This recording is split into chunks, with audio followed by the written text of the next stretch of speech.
kay Ms. Gou naman, although this might be hearsay for the committee, pero ako po personally, I hope you'd understand, di po ako naniniwala sa story na kayo po ay sa Tarlac from 0 to 38. Actually, Mr. Chair, can we ask the committee if naka-ready po yung photo? It was already shown before, pero yung class photo po ni Ms. Gou. Secretariat.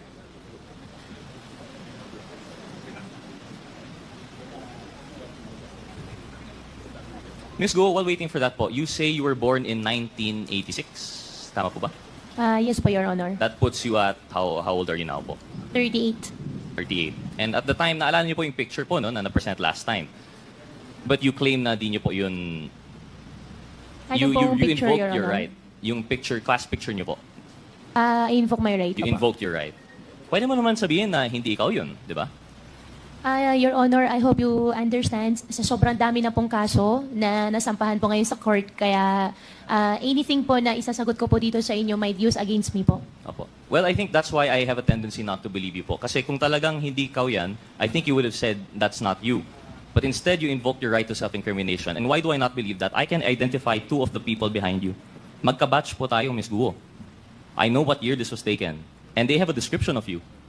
Nung pumasok ka po sa Grace, napaka-thick po ng accent ninyo, Mandarin lang ang kanyang salita. But you were very friendly and you were very makulit.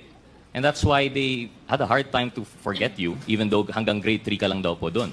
Now I know, like I said, that's hearsay as far as the committee is concerned kasi hindi naman nandito yung may personal knowledge doon. But when I was talking to that person with personal knowledge, na-convinced naman po ako and they've identified you. In fact, if you were 38 and this picture was 2001, you would have been 13, 14 po ba? Eh, kasing age mo naman yung mga 19, these people were born 91, 92.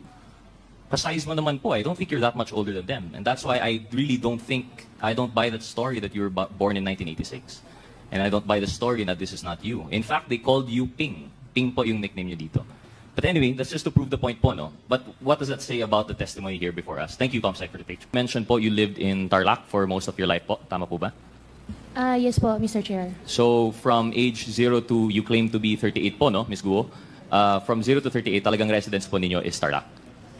Yes po. Have you at any point in time found yourself in Binondo?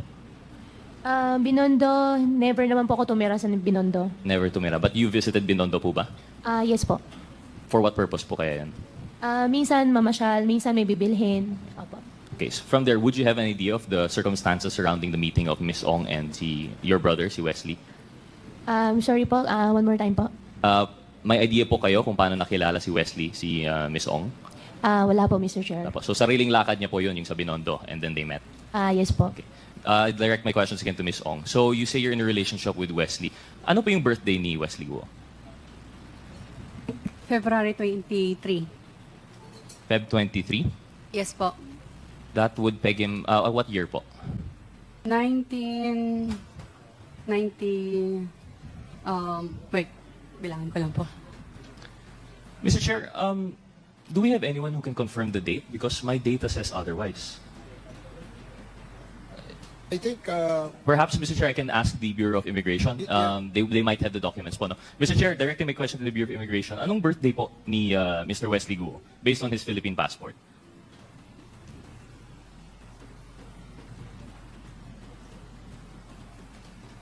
Mr. Chair, good evening. Unfortunately, we don't have it, but I undertake to give it before the end of the session, sir. Okay, please can we confirm? Because as far as I understand, I've seen the picture of the passport and it said February 1.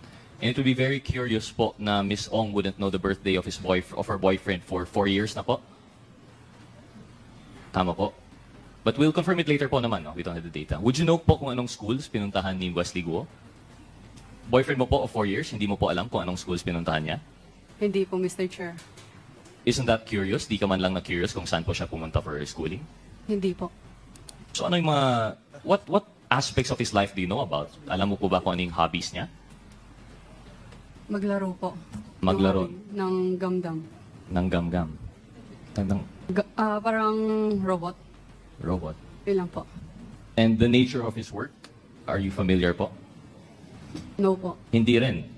So as supposedly a couple from 2020 or 2021, hindi mo po alam yung school niya, hindi mo po alam yung interest niya, and I'm pretty sure hindi mo alam yung birthday niya.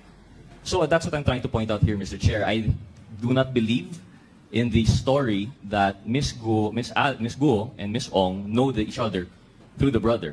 In fact, I believe the matrix more, in which what binds them is their work relation through Mr. Duan Renwu and Mr. Xiang Chi.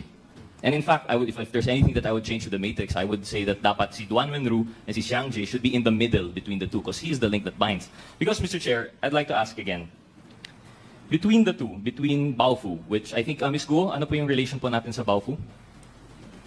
Your Honor, after po ako nag-divest, wala na po kami relationship. Oh, but prior po, you were an incorporator. Prior po, Baofu, landowner. Okay, landowner po tayo. So Baofu, may link po tayo kay Ms. Guo. Kay Ms. Ong naman, admittedly, incorporator ng LS99 through Mr. Duan Renwu. So we see, ito na po yung sinasabi ng matrix na parallel operation. We have here two owners of yung supposedly yung land-owning corporation, which will eventually lend to the POGO, of which they are still actually a part of. Yung si Mr. Duan Renwu, if I remember, is ninong po ni Ms. Ong. Is that correct, Ms. Ong? Yes po, Mr. Chair. And admittedly, si Mr. Duan Renwu, kilala rin po ni Ms. Guo. Is that correct, Ms. Guo? Your Honor, nakilala ko po siya through Cassie Lee. Through Cassie, allegedly. You met Cassie through the boyfriend na hindi niya nga mabanggit kung anong school or anong birthday. But admittedly, you know si Mr. Duan Renwu, who you were seen together abroad when you escaped the Philippines. Is that correct, Mr. Chair? Mr. Chair, na-met ko po siya nung sinama po ni Cassie sa amin. Oh, pero kasama po ninyo abroad. Indonesia po ba yan or Malaysia? Hindi po kasama. Na-met ko lang po siya dahil sinama po ni Cassie. Dahil doon. And Mr. Duan Renwu and Mr. Zhang Chen naman, paano mo po kilala, Ms. Guo? Siya po yung nag-arrange ng hotel nyo, di ba? Your Honor, hindi ko po kilala si Zhang Jie. Hindi nyo po kilala. Pero in-arrange lang po yung hotel nyo. Hindi po siya nag-arrange ng hotel namin. Hindi ko po siya kilala. Hindi nyo po kilala. Okay, we'll come back to that. So si Mr. Duan Renwu and si Xiang Che, na president of LS99, dito po natin nakikita in parallel po yung nangyayari sa kanila. And why I find it hard to believe, for example, yung kwento ni Ms. Ong na kilala niya si Ms. Guo through the boyfriend, di naman lang masubstantiate, and puts into light every statement that you have made. Of course, aside from the statements made regarding the right against self-incrimination. But if we're talking po about everything she said, that she was in Tarlac for 30 years, that all of her life, or the fact po that she was not the person in the Bamban Resolution, this is going to be your testimony versus documentary evidence. Yung Bamban Resolution number 185 series of 2020, citing you as the applicant for Hongsheng Gaming, ano po yung sagot mo doon? You said you have no recollection at all kung paano na nasama yung pangalan po ninyo. Tama po ba yan, Mr. Chair? Mr. Chair, all related Hongsheng, Baofu, I invoke my right against self-incrimination po. Okay. And just proves it even more. If you can't relate to us how you're related to the resto, then I guess the document stands po na may kinalaman po kayo sa Hongsheng. Another thing po, you claim na walang Filipinos involved sa escape. How do we know that we can take that for granted? Kasi, yun nga, as far as we're concerned, false in one, false in all.